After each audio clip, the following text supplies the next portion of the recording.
Assalamualaikum warahmatullahi wabarakatuh. Sahabat-sahabat Eduzon yang dirahmati Allah Subhanahu wa Ta'ala, semoga kita semua senantiasa dalam lindungannya dan diberikan keberkahan dalam setiap langkah. Oke, pada kesempatan yang penuh berkah ini, kita akan bersama-sama merenungi sebuah pilar penting dalam agama Islam dan sebuah ibadah yang menjadi tiang agama. Kira-kira apa? Ya, betul, itu sholat.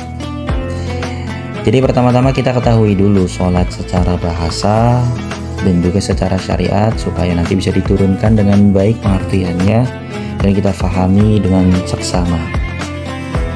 Jadi sholat secara bahasa artinya doa, dan memang kita ketahui di dalam sholat itu semua yang kita baca dan semua yang kita lakukan juga hampir semuanya berupa doa, ya, terlepas daripada bacaan surat ataupun Al-Fatihah. Kemudian secara bahasa syariat Islam atau istilah syariat, sholat merupakan serangkaian ucapan dan gerakan tertentu yang diawali dengan takbiratul ihram dan diakhiri dengan salam. Ibadah yang mulia ini bukan sekedar rutinitas fisik, melainkan sebuah komunikasi langsung antara seorang hamba dengan Rabb-nya, Allah Subhanahu wa Ta'ala. Jadi sahabat-sahabat yang perlu kita ketahui di dalam sholat itu, kita bukan hanya melakukan gerakan-gerakan yang biasa, atau kita hanya sekedar membaca bacaan-bacaan yang biasa, melainkan lebih daripada itu, bahwa di dalam sholat kita itu berkomunikasi dengan Allah, berkomunikasi antara seorang hamba kita dengan pencipta, yaitu Allah Subhanahu wa Ta'ala. Jadi dari situ kita ketahui betapa agungnya kedudukan sholat dalam Islam. Bahkan Rasulullah Shallallahu Alaihi Wasallam bersabda bahwa as-sholatu imaduddin, yang artinya sholat adalah tiang agama. Barang siapa mendirikannya, maka ia telah menegakkan agama, dan barang siapa meninggalkannya, maka ia telah merobohkan agama. Jadi saking pentingnya sholat itu, Rasulullah mengibaratkan sebagai sebuah tiang dalam suatu bangunan. Dan kita ketahui di dalam setiap dan hampir semua bangunan itu pasti membutuhkan tiang, dan tiang itu merupakan bagian terpenting yang seharusnya kokoh untuk menyangga dari bangunan tersebut. Maka benar ketika dilanjutkan bahwa ketika seseorang itu mendirikannya, sama saja dia itu mendirikan bangunan, menegakkan agama. Tapi siapa yang meninggalkannya, sama saja seperti dia itu meruntuhkan bangunan atau meruntuhkan agama. Hadis riwayat Baihaqi. Dari hadis ini dengan jelas menunjukkan betapa fundamentalnya sholat bagi seorang muslim. Jadi sahabat-sahabat perlu kita perhatikan ya, kita seharusnya sebagai umat muslim yang ingin menjaga keislaman kita, sudah sepantasnya kita itu menjaga sholat dengan baik.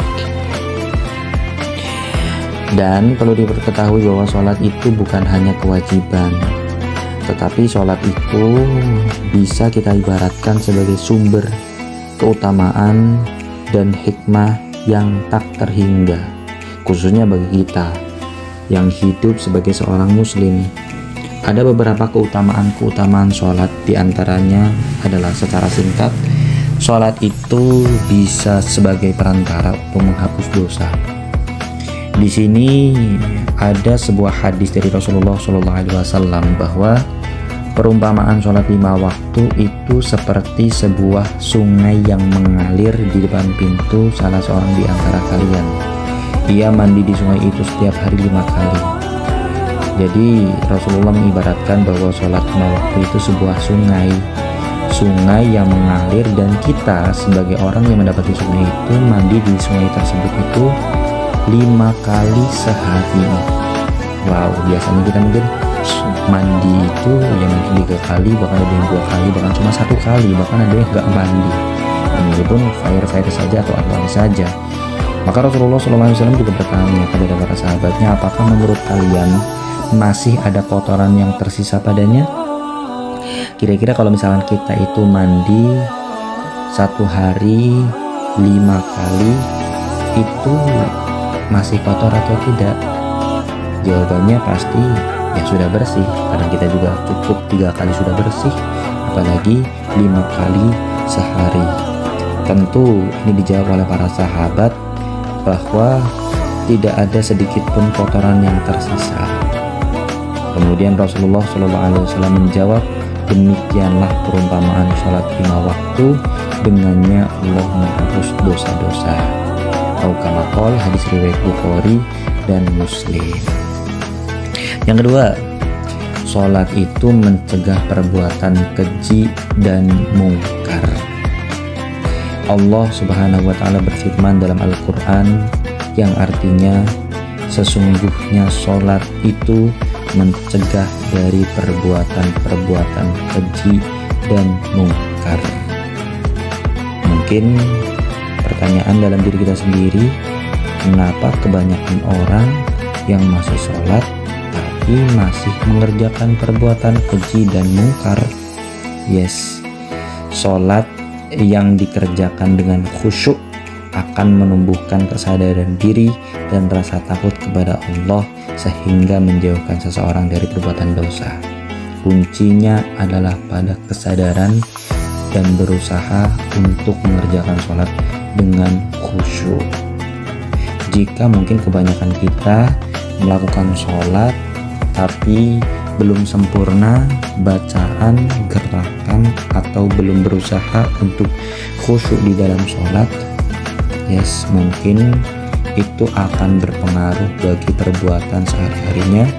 Mungkin dia susah dalam menjauhi perbuatan keji dan mungkar. Yes, berarti kita sebagai umat yang muslim harus berusaha sekeras mungkin, harus menyempurnakan ibadah sholat dengan khusyuk. Yang selanjutnya, sholat mendatangkan ketenangan hati. Tenang itu suatu hal, keadaan yang dicari hampir semua orang. Banyak orang bekerja keras, banyak orang itu mencari harta, banyak orang itu mengejar jabatan atau kemapanan dalam hidup. Itu yang dicari adalah ketenangan. Tapi jangan sampai kita melupakan satu hal terpenting. Elemen dari ketenangan itu adalah dengan melaksanakan sholat. Silahkan cek teman-teman itu kalau misalkan lagi sholat itu, coba dirasakan dari hati yang terdalam, rasanya beda atau tidak ketika tidak sholat. Rasanya tenang atau tidak ketika tidak sholat. Tenang atau tidak jika dibandingkan ketika kita tidak sholat. Jadi sholat itu adalah saat seorang hamba berinteraksi langsung dengan Sang Pencipta.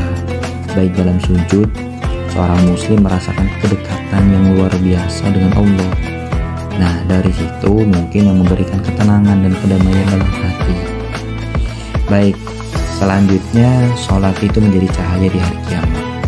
Ini sesuai dengan hadis Rasulullah SAW yang bersabda, barang siapa menjaga sholat, maka ia akan mendapatkan cahaya, bukti, dan keselamatan pada hari kiamat. Hadis riwayat Ahmad.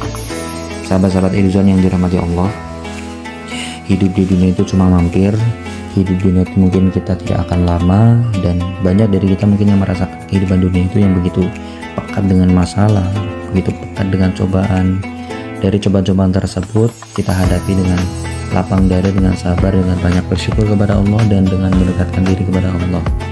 Tapi lebih daripada itu, kita juga harus memikirkan kehidupan kita di akhirat, dan sholat merupakan kunci bagi kita untuk mendapatkan cahaya, bukti, dan keselamatan pada hari kiamat. Sahabat-sahabat Ilzon yang dirahmati Allah Subhanahu wa Ta'ala, mungkin kiranya itu yang bisa kita pelajari dan kita renungi pada kesempatan kali ini. Dan marilah kita bersama-sama untuk bisa memfikirkan kembali betapa besar karunia Allah yang telah memberikan kita ibadah sholat sebagai sarana untuk mendekatkan diri kepada Allah, menghapus dosa, dan meraih ketenangan hati. Dan janganlah kita sekali-kali meremehkan atau melalaikan ibadah yang agung ini. Mari kita perbaiki kualitas sholat kita, mulai dengan menjaga sholat 5 waktu, berusaha meningkatkan kekhusyukan, memperbanyak doa setelah sholat, mempelajari ilmu tentang sholat, dan saling mengingatkan dalam kebaikan dengan mengajak keluarga terdekat kita. Semoga Allah Subhanahu wa taala senantiasa memberikan kita taufik dan hidayah untuk dapat istiqomah dalam menjalankan ibadah sholat dengan sebaik-baiknya, dan semoga kita termasuk golongan orang-orang yang menjaga sholatnya dan mendapatkan kebahagiaan di dunia maupun di akhirat. Oke, mari kita akhiri perjumpaan kita kali ini dengan memohon kepada Allah agar mengampuni segala kelalaian dan kekurangan kita dalam melaksanakan ibadah alamin. Billahi taufiq wal hidayah. Wallahul muwaffiq ila aqwamit thoriq. Assalamualaikum warahmatullahi wabarakatuh.